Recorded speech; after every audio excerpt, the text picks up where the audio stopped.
Estamos en los encuentros de la Fundación SESPOL, encuentros que realizamos a través de nuestro alumnado de los másteres de posgrado que mantenemos en estos momentos. Y solamente avisar que la sesión se graba, por tanto, si alguien no quiere salir en la grabación, pues que mantenga la cámara apagada y ya está, eso sería suficiente. Por todo lo demás, tenemos ahora a Marina, tenemos un ratito que nos va a contar qué nos ha preparado. Así que Marina, cuando tú quieras, te presentas y nos cuentas, ¿vale? Estamos aquí. Somos todo oídos. Muy bien, muchas gracias, Roberto. Bueno, pues nada, soy Marina, voy a empezar la tertulia, agradecer a todo el mundo que está por aquí, que son muchos, a veces se van animando a mostrar caritas, que siempre se agradece. Y bueno, pues voy a empezar a compartir pantalla y mientras invitar a intervenir en todo momento, ¿vale?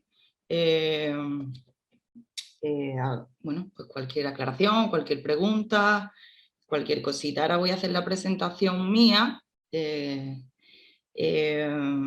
Y bueno, pues el nombre, Reflexiones en torno a la menstruación, también explico ahora desde dónde el elegir el tema. Yo la verdad que llevo bastante tiempo trabajando con el tema de la menstruación, ahora os voy a explicar en la presentación. Y bueno, pues tuve dudas en elegir el tema porque a pesar de ser algo con lo que llevo tiempo trabajando y actualmente trabajo, si os digo la verdad me da como un poco de pereza porque será que ahora, bueno, ya el año pasado había muchas tertulias que nos comentaban, bueno, y que hemos podido ver en torno a la menstruación y este año también ha habido un montón, muy interesantes.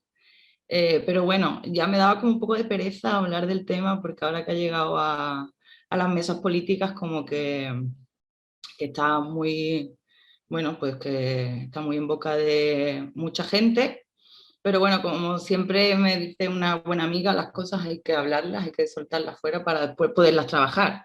Es verdad que si se quedan los pensamientos dentro, pues ahí poco podemos hacer. Así que bueno, pues eso va a ser reflexiones en torno a la menstruación, reflexiones mías de mi proceso y reflexiones que espero que podamos compartir quien así lo desee. ¿Vale? Me presento. Marina Lozano, del Máster de Sexología y Género. Os voy a contar un poquito de mí porque me parece importante contextualizar, y más en este caso, que bueno, la tertulia se basa en reflexiones, pues hablar un poquito de mí, desde dónde parto y bueno, cuál ha sido un poco mi recorrido personal y profesional, porque ambos van unidos. Yo estudié trabajo social en un inicio, ahí siempre movida por algo que he sentido vocacional, que es acompañar a otras personas, pero bueno, hice trabajo social sin saber muy bien, pensaba que bueno, que eso me podía ayudar a acercar y bueno, empecé a trabajar desde muy pronto, además que terminé la carrera, en diferentes ámbitos, cosa que me parece importante también mencionar porque, bueno, he trabajado en ámbitos privados, en asociaciones, en contextos públicos, y bueno, viendo diferentes formas de trabajar desde lo social en todo momento, me referiré. Y bueno, en concreto, mi experiencia profesional viene mayormente diré, de instituciones penitenciarias, trabajando con población con trastornos, con patologías duales, lo que se llama, ¿no? Un trastorno de adicción conjunto con otras patologías. Y bueno, pues un curro bastante cañero, pero a mí desde el primer momento me fascinó, porque bueno, siempre comento que en la oscuridad es donde descubrí la luz, ¿no? En el sufrimiento de la gente es como donde realmente descubrí como la fortaleza, y eso, no sé, a mí me parece muy bonito y me llama mucho. Entonces, bueno, pero también tengo que decir eso, que desde los diferentes espacios donde trabajaba, al final siempre tenía como una sensación de que las personas se escuchaban poco, de que interesaba más la subvención, interesaba más la foto, interesaba más el proyecto, no sé, pero a mí eso es como que me dolía, ¿no? No me ha gustado, no sé. Se escuchaba poco a la persona, es algo que desde siempre ha estado ahí. Tengo que decir que en un principio trabajé con hombres, también por una creencia bastante arraigada de que las mujeres éramos más complicadas, pero bueno, tuve la oportunidad de trabajar en la prisión de mujeres de Sevilla desde donde soy natural, y fue una experiencia brutal, ¿no? Trabajé en interior y en el módulo de madre, y fue muy fascinante porque con ellas descubrí una herida común en todas las mujeres.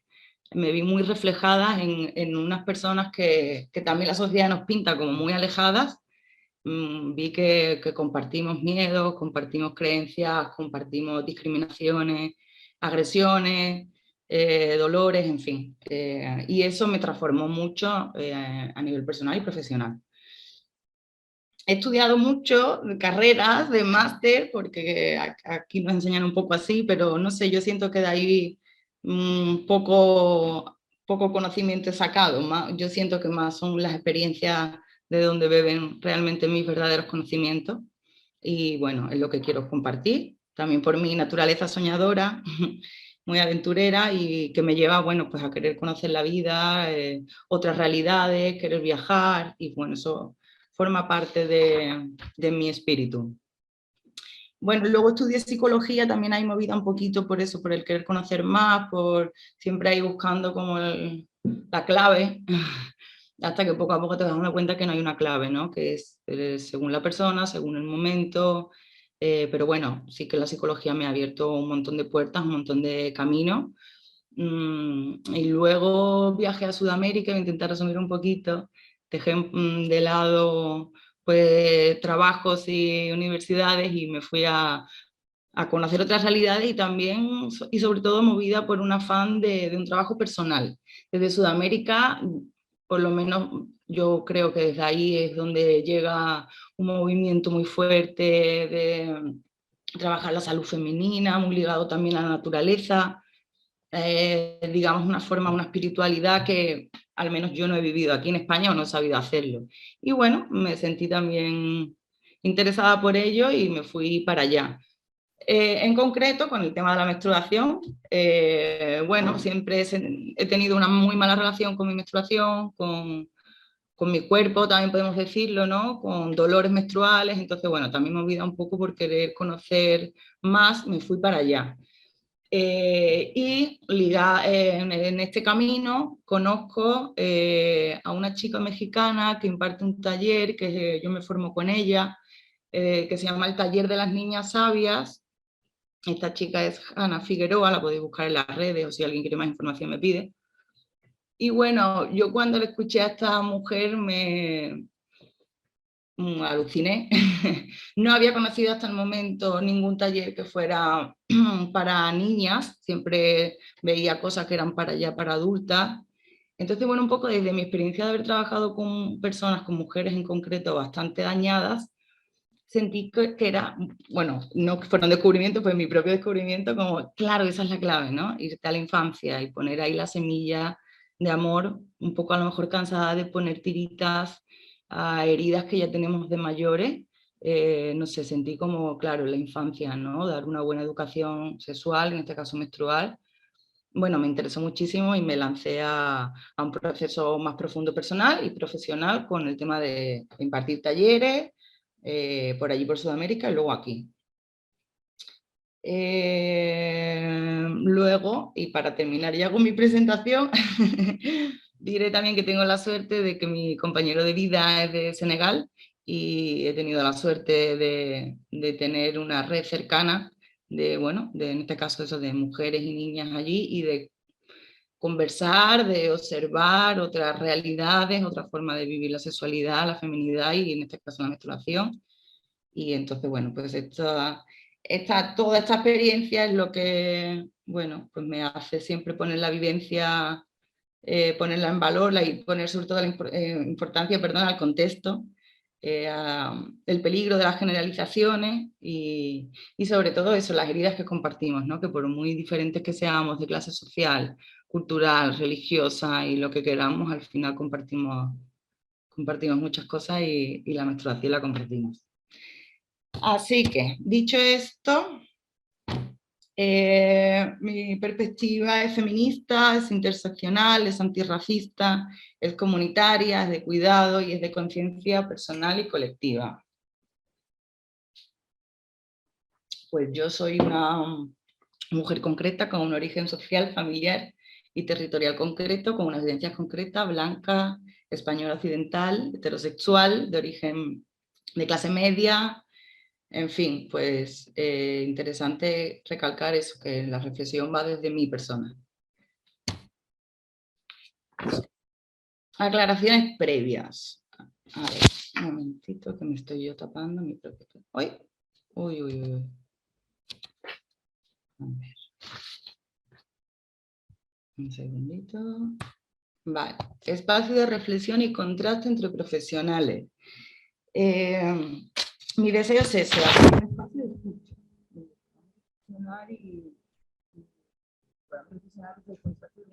Perdona, Marina. No sé qué has tocado, pero se ha perdido el audio. ¿Le has dado un manotazo al micrófono o algo? ¿Y no se me escucha? Ahora sí. Ah, vale, vale. Vale. Sí. Gracias, Roberto. Vale, pues eso, que deseo abrir un espacio de escucha para reflexionar, para que reflexionemos profesionalmente y personalmente. Considero que hablar de menstruación es hablar de sexualidad, es hablar de sexo, es hablar de género, es hablar de cuerpos, de emociones, de cultura, es hablar de política, un montón de cosas.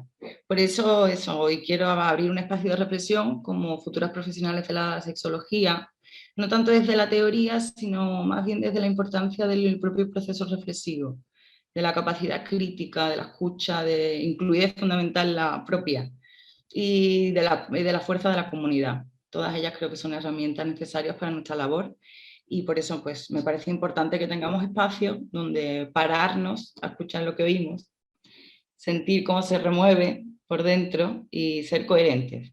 Sobre todo para no dañar a quien acompañamos, porque siento que esa es la clave, ¿no? El respeto a las personas con las que nos brindan su confianza y hay que saber cuidarla. Y otra aclaración previa respecto al concepto categoría de mujer, que bueno, que entendemos, ¿no? Que ha sido una herramienta para poder sobrevivir en un sistema social general y normativo, pero no quiero caer en esencialismo ni en limitaciones en cuanto al ser de cada persona. Y bueno, desde esa idea mito de que solo son mujeres aquellas personas que menstruan, se excluyen todas identidades que por diferentes causas, como puede ser una insensibilidad a los andrógenos o mujeres transexuales, pues quedan fuera de esa esencialidad femenina. Por tanto, en todo momento me referiré al término, cuando utilizo el término mujer, mujeres, feminidad, pues será toda aquella persona que se sienta mujer. Objetivo general, he puesto uno, ¿vale? Que sería ampliar la mirada y el análisis sobre el ciclo menstrual, más allá del proceso fisiológico y de sus aspectos psicológicos, poniendo al mismo nivel los aspectos culturales y antropológicos. Aquí hago una mención a todas mis compañeras de este año que han hecho también la tertulia sobre la menstruación, porque bueno, me ha gustado también ver que todas de una forma u otra buscamos esa reflexión, pedimos esos espacios de escucha. Y bueno, sin ir más lejos, María, la compañera de la semana que viene, también habló de la menstruación desde una dimensión multidimensional. Y bueno, pues es un poco recalcar la importancia de eso, ¿no? Darle el mismo peso a lo biológico, psicológico y lo social. Y el taller de las niñas sabias. Quiero hablar un poquito, no os voy a contar de qué va el taller, ya os he dicho que si alguien quiere más información, que me cuente. Yo este taller lo he impartido aquí en España, sí tengo que decir que lo adapté bastante y creo que saldrá más adelante seguramente el desde dónde, ¿no? Yo allí lo hice en Sudamérica, donde pues todo el tema de la ritualidad pues son las cosmovisiones, ¿no? Típicas de allí. A mí personalmente me gustan mucho, pero sentía que no era como apropiado en una escuela aquí en Bilbao, donde yo resido ahora mismo, ponerme a llamar a las 4 direcciones, pienso. Entonces creo que es muy importante también adaptar eso, el contexto. Donde estamos me parece fundamental. Entonces eso, el taller, he puesto aquí, perdonadme que se me seca la boca. He puesto aquí, bueno, un poco lo que considero que es este taller en general, ¿no? Un taller que lucha por una educación menstrual que favorece el respeto, la responsabilidad, el autoconocimiento, el autocuidado, dando oportunidades información y recursos que le permitan a las niñas sumergirse en la construcción de su propia identidad, desde la plena libertad. Esa libertad que tan solo da el conocimiento y la conciencia. Todo ello impulsando a su vez valores de cooperación y apoyo mutuo, creando espacios de aprendizaje colectivo. Hacer círculos, talleres, que nosotros les llamamos, me parece súper guay, ¿no? Porque que aprendan en colectivo, ¿no? Entre ellas. Y bueno, el taller, eso, no quiero entrar a explicar en qué consiste el taller, más bien las reflexiones que me han ido saliendo en torno al camino, ¿no? Que voy haciendo con este proceso del taller, para la redundancia.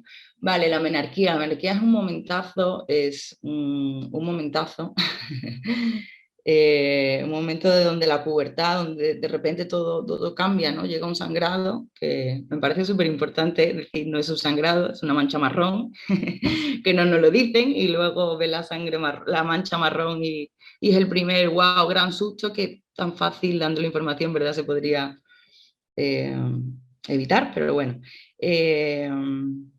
De repente, bueno, pues es un momento donde todo empieza a cambiar o nos dicen que cambia todo de un momento a otro, porque tampoco no se nos enseña a escuchar nuestras señales de nuestro cuerpo, ¿no? No se nos enseña a escuchar esas señales previas. Entonces, bueno, pues tristemente somos la mayoría la que recuerda ese momento con miedo, con angustia, con vergüenza, sobre todo es muy común, ¿no? La vergüenza, y bueno, al final pues son sensaciones de inseguridad, de incertidumbre, que dañan bastante y marcan mucho. Toda cultura tiene mitos concretos para este momento, donde se establecen los tabús, ¿no? El anuncio de algo prohibido. La niña observa sus cambios, al igual que lo observan también los demás, y los comentan, y son evaluados esos cambios. Entonces considero que es sumamente importante transmitirle a las nuevas generaciones una imagen corporal y relacional positiva, desde la conciencia propia y desde el manejo práctico de los ciclos femeninos. Enseñarles y hacerles sentir que son dueñas de su vida. Creo que un buen aprendizaje potencia la seguridad en las niñas y vela por su dignidad y por su respeto. Y de igual manera creo muy necesario, y abogando por la igualdad y la no discriminación, incluir a los niños y a los hombres en el aprendizaje de este proceso natural que es el hecho del ciclo menstrual. El acceso a la información veraz y adaptada al momento madurativo es clave, es clave.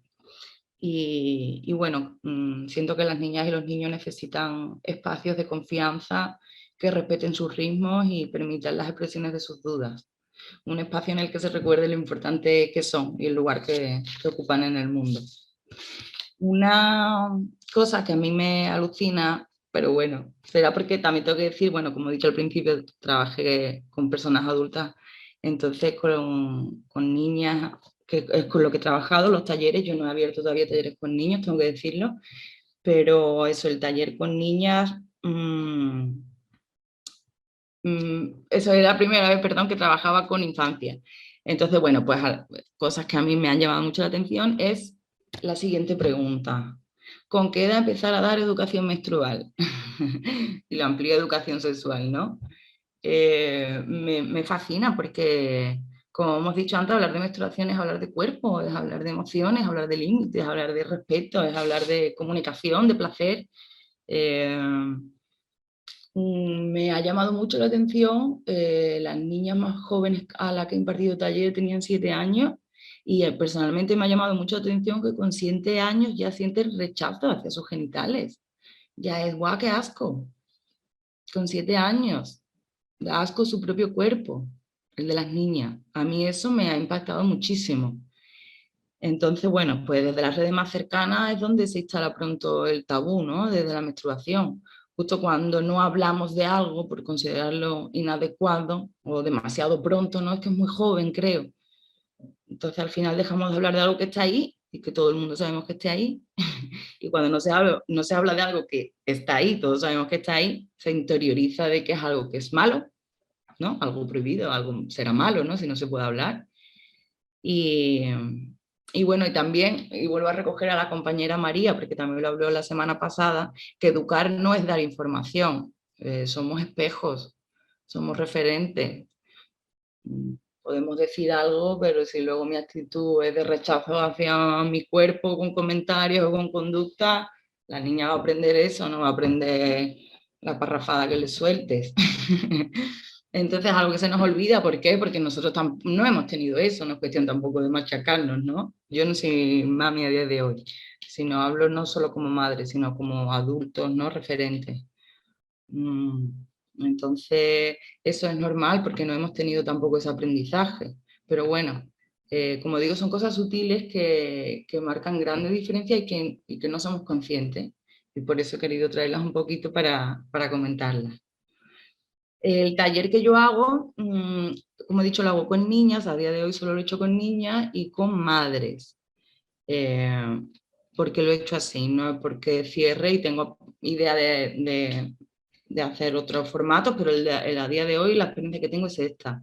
Porque, bueno, con las madres hago un trabajo previo bastante importante, que no es darle tips de educación pedagógicos ni nada de eso, sino más bien justo lo que comentaba, ¿no? Es recordar un poco esas cosas que tampoco a nosotros nos han dicho, ¿no? Y acompañarlas un poco en ese proceso que al final son dudas siempre que tiene la propia madre, más allá, no son dudas tan para con la niña. Y sobre todo con las madres, me gusta hacer un trabajo de reflexión cada una, ¿no? Un poco en su proceso, en su camino, en su vivencia, con la llegada de su propia menarquía, para que, bueno, intentemos a ver si con suerte se pueden identificar algunos introyectos propios y podemos saber cuándo se lo estamos proyectando a nuestra niña, sabe lo que es mío y lo que es suyo, y bueno, ser un poquito más consciente de, o al menos estar más presente en ese acompañamiento y verlo como una oportunidad de tú sanar o trabajar tu proceso al nivel que tú quieras, acompañando y permitiendo que ella lo viva como ella quiera. Pecamos de no hacerlo. En definitiva, bueno, pues hablamos eso de cosas simples que nos ayudan en ese proceso de acompañar. Y bueno, pues nada, recalcar que la menarquía es un momento clave para dar cariño y sostén. Es una etapa muy importante sin duda para las niñas, llena de sentimientos y emociones ambivalentes. Y bueno, pues de aquí beben muchas de mis reflexiones. Continúo. Aspectos para analizar la cultura y la salud de las mujeres en torno al ciclo menstrual y tenerlos en cuenta en nuestros enfoques pedagógicos. Esto sería, pues nada, cositas, aspectos que podemos tener en cuenta o que yo invito a tener en cuenta en nuestro ejercicio profesional y personal. Digamos que son cosas que a mí me chirrían y he querido desahogarme poniéndolas aquí. El exceso de información y teorías. Pues también lo decía Paula, la compañera, con su tertulia anterior, ¿no? Vas a internet o vas a cualquier sitio y hay información por un tubo y hablando del ciclo menstrual es como, bueno, lo que quieras, donde quieras puedes encontrar, pero yo me pregunto, ¿filtramos? ¿Nos paramos a considerar que es necesario filtrar primero? Y si lo hacemos, ¿cómo filtramos? ¿Se nos enseña a filtrar, llamémoslo, a reflexionar, a interiorizar pues lo que yo veo y luego ver si a mí eso me viene bien o no me viene bien? No sé, creo que se nos enseña poco a reflexionar eso y a responsabilizarse, a dar posibilidades y a trabajar desde y con la persona. Es como nos olvidamos de la persona. Nuevos introyectos. Ante tanta información, pues lo veíamos también con en análisis de actitudes, ¿no? Los riesgos de introducir y validar nuevos introyectos. Igual delimitantes. Bueno, pues ya sabemos todos los mitos antiguos, las creencias que todavía en algunos sitios se mantienen en torno a, bueno, pues el agua, el lavado, la higiene, las relaciones sexuales, el cómo te tienes que sentir en cada etapa, bueno, un montón de creencias ahora vienen otras, y voy a poner el ejemplo de una que a mí personalmente me chirría un montón, hoy no sé por qué me sale el término chirría, que es la de, ante el dolor de regla, tener un orgasmo, con todo el amor. No digo que a nivel fisiológico eso te pueda ayudar a disminuirlo, me parece muy bien, pero claro, como a mí personalmente en esos días lo único que tengo, lo último que tengo ganas de eso, me parece una forma, no sé, no sé si decir de banalizar, de simplificar muchas cosas, incluso de dañar, porque luego, pues como nos filtramos, es como, bueno, pues tengo que hacer eso porque tengo que hacerlo, ¿no? Y joder, cuánto daño seguimos haciéndonos, ¿no? Y cuando educamos, el tener cuidado en qué decimos, porque estamos creando realidades. Entonces, bueno. Mitos y romanticismo, aquí hablo un poco o quiero marcar la necesidad de desmitificar y desromantizar algunos procesos y experiencias físicas y emocionales de las mujeres sin dejar de reconocer su valor. Voy a hablar un poquito más adelante de esa gran peso simbólico, pongo ahí el dibujito, ¿no? La carga simbólica que le damos al concepto de feminidad, como la menstruación está ligada al concepto de la esencia de la feminidad, ¿no? Que es el ser mujer. Entonces, bueno, aquí me viene, por ejemplo, a la cabeza el festejar o no festejar la menstruación. Ahora, bueno, pues también eso, viniendo de corrientes muy, pues con pesos así ancestrales, que hay como cosas muy chulas, a mí me encantan y yo me uno a todo, y a lo mejor pues una niña en cuestión quiere hacer una casa de la luna y vestirse de rojo y hacer una ceremonia y es súper bonito y la puede hacer en Madrid o donde ella quiera, pero lo mismo no quiere festejarlo. Lo mismo la niña quiere, no sé, no quiere nada, o con un libro le vale, o quiere mantener su privacidad. Entonces, bueno, aquí también me gustaría hablar un poco, bueno, mencionar, ¿no?, las apropiaciones culturales. Creo que lo importante para que no sea una apropiación cultural, creo que lo importante es el respeto, ¿no? Tener respeto a lo que se está haciendo y desde dónde se está haciendo, para no desvirtuarlo. Es un poquito ahí la idea que quiero transmitirla. Y tendencia a desvirtuar el estudio, bueno, aquí pues hablar un poco de cómo pues, la sociedad capitalista que vivimos, ¿no?, cómo se convierte, y ahora mismo hoy en día es asombroso, ¿no?, cómo se ha convertido en un producto en torno a la salud de las mujeres, este en concreto. La menstruación al final está cargada de connotaciones sociales y culturales, ahora más, eso que está de moda, ¿no?, al llegar a los debates políticos, como hemos hablado antes. Y entonces, bueno, pues los significados empiezan a desvirtuarse, a volverse negocios, intereses, que al final siguen manteniendo la costumbre de ignorar la base, no realmente importante. Pero yo a veces me pregunto si realmente nos interesa. He tenido una experiencia personal haciendo prácticas con, bueno, pues un trabajo que se ha hecho sobre pobreza menstrual, para tampoco dar más información, porque no te digo que se haya hecho un trabajo muy bueno, pero bueno, a mí me ha chirriado mucho porque, porque realmente es un trabajo que llevan haciendo un montón de gente interesada y muy válida durante mucho tiempo, y se están haciendo proyectos a raíz de ahí muy potentes, de educación, bueno, han salido en redes, en periódicos y tal, pero realmente yo que he estado presente creo que el concepto de pobreza menstrual interesaba poco. O sea, se desconocía, eso seguro, y tampoco se ha indagado mucho. Entonces, bueno, tengo mis dudas, ¿no? Tengo mis dudas de pobreza menstrual. No hay estudios que yo sepa, si alguien, por favor, tiene algo que lo diga, sobre la pobreza menstrual en España. No dudo que quien más y quien menos, perdón, tenga o haya tenido o pueda tener problemas a la hora de comprar productos de higiene menstrual. Pero no sé, a mí cuando me viene a la cabeza el concepto de pobreza menstrual me viene algo como no tener acceso a agua, o no tener acceso a agua potable, o no tener un baño donde yo pueda cambiarme. O sea, creo que hay que tener mucho cuidado con lo que utilizamos y cómo lo utilizamos, porque bueno, no sé, porque se hacen cosas que no son reales tampoco, y al final pues no estamos enseñando, estamos liando más. como profesionales, pues creo que esto es muy importante. Al final, bueno, pues promover estudios, más estudios cualitativos, como las entrevistas en profundidad, los grupos de discusión, en definitiva, más escucha, más empatía, más estudio de campo, y para ello creo necesario desarrollar la capacidad de mirar sin juicio, un trabajo que personalmente valoro más que la capacidad de acumular conocimiento. Escuchar y escucharnos es la clave. Propuestas para la reflexión. No sé cuánto llevo media horita. ¿Cómo vamos? ¿Alguien quiere comentar algo? Porque yo digo de invitar a la reflexión, pero no dejo espacio. ¿Alguien quiere comentar algo? No sé si del chat, Roberto, hay algo de ahora actualmente o sigo. Nada, no te preocupes. Vale, compi, pues nada.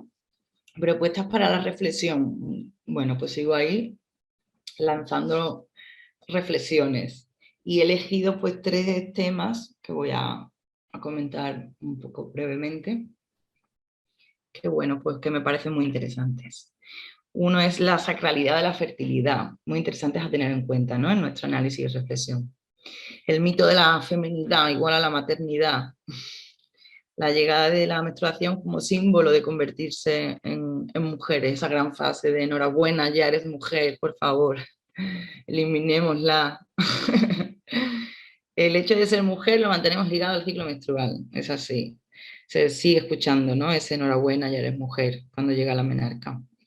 Igual se siente una especie de despedida cultural, social al hecho de ser mujer con la llegada de la menopausia, como si la capacidad de fertilidad te otorgara y te quitara el título de ser mujer, sin más, no somos más que eso. La menopausia, ¿no?, otro gran temón, con otro gran momento, con una fuerte y una gran carga simbólica sobre la que también creo que se necesitaría trabajar más. Y bueno, pues esa idea de la feminidad sigue perpetuando en nuestro inconsciente, ¿no?, de alguna manera, y sigue arraigada ahí bien fuerte. Y todas sabemos los daños que a quien más o a quien menos nos ha provocado y provoca. Pues de alguna forma nos implica una forma de identificarnos con el hecho de ser mujeres. Aspectos fisiológicos son convertidos en hitos claves sociales, como antiguamente o hoy aún en algunas otras sociedades y culturas podía serlo el matrimonio, ¿no? El hecho de estar casada ya te otorgaba el papel, el título de mujer, pues esas cosas van cambiando, por lo menos en nuestra cultura, pero hechos fisiológicos son los que realmente marcan al final las etapas vitales de la vida de la mujer, ¿no? Menarquía, menstruación, embarazo, parto y menopausia. Me parece muy importante ver siempre y hacerlo ver que todo es un proceso en la vida, igual que la llegada de la menarquía no es de un día para otro, ya eres mujer, por favor, todo es un proceso. El cuerpo va cambiando emocionalmente, las niñas no están preparadas no son mujeres. Si te llega la menstruación con 9 años, el día siguiente ya eres una mujer. No es un proceso que tu cuerpo va cambiando. Tampoco de la noche a la mañana ya te puedes quedar embarazada, bueno, va viendo, la regla se tiene que ir regularizando, pasan unos años, entonces bueno, creo que son cosas, y decirme que no, la que no lo piense, ¿no?, que a mí me hubieran quitado mucho peso, ¿no?, tanto miedo que nos dan, con ese ten cuidado ya a partir de una edad, bueno, pues nos ayudaría seguro a ganar más seguridad o por lo menos no ir con tanto miedo. Me parece importante explicar eso, que tanto la pubertad y el ciclo menstrual, el hacerse mayor no llega de golpe, sino que es un proceso que podemos observar y que se puede ir aprendiendo de él poco a poco, y que la transformación que se vivirá será física y emocional, ¿no?, a todos los niveles. Por tanto, es necesario construir definiciones del ser mujer que no estén ligadas a la posibilidad de ser madres y que tengan en cuenta las otras dimensiones igualmente importantes en el desarrollo como adultas. Hablemos de ciclicidad. Aquí, bueno, pues mencionar un poquito que no todo es cuestión de sangrar, ¿no?, que no es la menstruación, es un ciclo menstrual. Pues eso es mucho más que sangrar unos días al mes, al fin es una función, es un paso más en el camino, es un cambio de ritmo, es un signo de salud, es la disponibilidad de dar vida, es el despertar de intuiciones, es conocer tu auténtica esencia y no es solamente ser madres. Es un rito de iniciación a la adultez, un cambio de posición social, una posición nueva de referencia y de pertenencia. Así el ciclo menstrual como fenómeno social y cultural crea unas normas, crea un lenguaje, unos productos determinados, unas expectativas, unas creencias sobre cómo me debo sentir o cómo debo actuar durante cada parte del ciclo. Y ahí nuevamente se nos dice cómo es normal que me sienta cuando estoy preovulatoria, cuando estoy menstrual. Al final seguimos sin dar la opción de observar el propio ritmo y ver la propia experiencia, ¿no? de cuáles son mis ciclos. Y por último, de este apartado, las creencias sobre la menstruación. Voy a hablar un poquito de las creencias. A mí las creencias son algo que me parece súper interesante desde hace muchos años. Siempre trabajo con las creencias, me parece, bueno, eso, como una herramienta muy potente. Y bueno, pues hablar un poquito brevemente de las creencias que se transmiten por vía oral, sabemos, ¿no? De generación en generación, y así, bueno, se van convirtiendo en, en mitos. Al final, una creencia no deja de ser un estado mental en el que suponemos que algo es verdadero y lo manifestamos con afirmaciones. Y estas creencias conllevan actitudes que son como al final una predisposición, ¿no? A responder de una forma, a comportarnos de una determinada manera. Respecto a la menstruación existen creencias bastante universales, que hemos hablado un poquito antes, ¿no? De suciedad, de impureza, de debilidad, y al final pues se relacionan directamente con vergüenza, con sentimiento de no valía, con un sentimiento de no suficiencia que se enquista. Y bueno, me parece importante la vinculación con el sistema, perdón, la vinculación con el sistema patriarcal, que es obvia, pero es importante destacar. Al final las creencias se sustentan en factores económicos y políticos, y así estas creencias proceden de un sistema de valores y de poder patriarcal que genera que las mujeres, nuestros cuerpos y nuestras mentes sean siempre vistos como algo defectuoso, limitado, peligroso y que hay que controlar. Entonces, bueno, pues ahí vienen esos estereotipos, mitos y discriminaciones que hemos sufrido y sufrimos en torno al ciclo, a la sexualidad, a la libertad sexual, a los cuerpos, a la vejez, a la belleza, etcétera. La información que tengan las niñas determinará las actitudes que vayan configurando. Configurar actitudes negativas hacia la menstruación conlleva actitudes negativas hacia el ser mujer, hacia tu feminidad, hacia tu ciclicidad, hacia tu autoconcepto. Entonces, bueno, al final para romper los tabúes hay que hablar con naturalidad y con conocimiento y ir dejando atrás falsas creencias no estudiadas ni comprobadas científicamente y bueno, dar explicaciones adaptadas. También importante, bueno, pues que tanto las creencias como las prohibiciones que conllevan estas creencias, al final, bueno, pues igual que hablábamos de que no es lo mismo cuando hacía el taller en México, cuando he estado en Senegal o aquí en España, pues las prohibiciones, o sea, tampoco es igual, perdonadme, en una ciudad que en un pueblo. O sea, hay muchos factores que tenemos que tener en cuenta. Todas las mujeres, voy a generalizar, pero entenderme, ya he hecho la aclaración al principio, todas menstruamos, pero no menstruamos de la misma manera. Yo no he menstruado igual cuando estaba en Perú, que cuando estaba en Senegal, que cuando he estado aquí. Realmente, mi experiencia, ¿no? Entonces, bueno, me parece importante a la hora de hablar de algo tener en cuenta, pues eso, que no es igual en todos los sitios. Entonces no se pueden hacer generalizaciones nunca.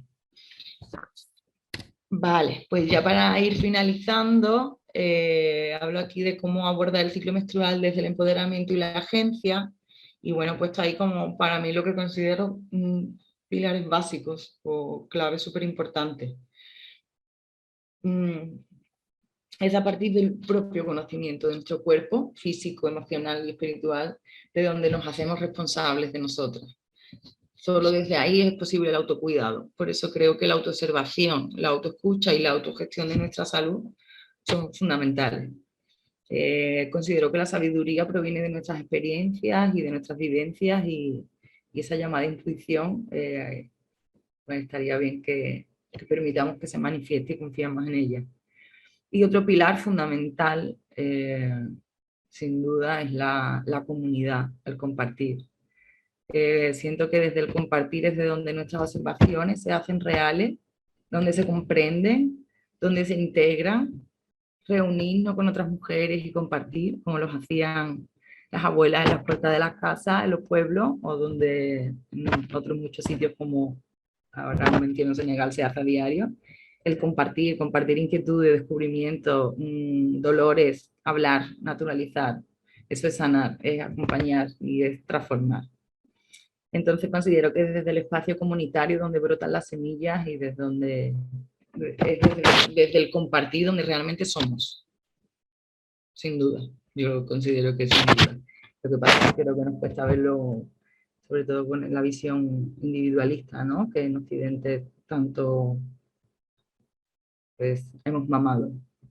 Entonces, bueno, pues considero importante y fundamental no sé, considero dos pilares para mí básicos. Los diferentes movimientos, enfoques y guías de salud deben siempre incluir y basarse en la propia historia personal o al menos tenerlos en cuenta. La historia personal y los sentires, ¿no? que nos han construido. En el camino del autoconocimiento es un proceso vivo, en movimiento, como nosotras, y las herramientas fundamentales que nos ayudarán a transitarlo vendrán de nuestras vivencias e interpretaciones particulares. Promover valores de autocuidado, sin duda considero que evita muchos sufrimientos innecesarios. Hay otros que son, porque son, pero se puede evitar muchas cosas.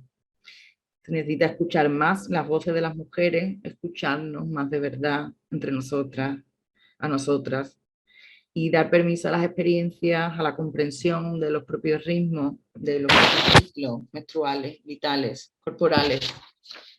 Es necesario dar espacio a los aspectos culturales, políticos, económicos, espirituales, que tan igual interfieren en la salud femenina, porque de lo que se trata al fin y al cabo es de que seamos las protagonistas de nuestras vidas y que participemos de ellas como agentes activas. Y para finalizar, pongo aquí una frase que me ha súper encantado, que es de Sabiduría Mapuche. No sé si conocéis un pueblo indígena de Chile mayormente, también por Argentina. Y es del libro Ginecología Natural, que no sé si conocéis, muy bueno, Manual Introductorio a la Ginecología Natural, de Paula Pérez San Martín. Y le cogí esta frase que pone en su libro, que es: no tengo salud porque perdí el saber de mí, estoy como en tierra extraña. Me parece una pasada y no tengo más que decir porque seguro que no tengo nada más que decir. Nada más, muchísimas gracias a todas las personas que están aquí, a todas. Gracias, Roberto, por el acompañamiento y la facilidad, y gracias a todo el mundo que me ha hecho posible, a toda mi comunidad y mi tribu que ha hecho posible que esto hoy sea posible. Muchas gracias.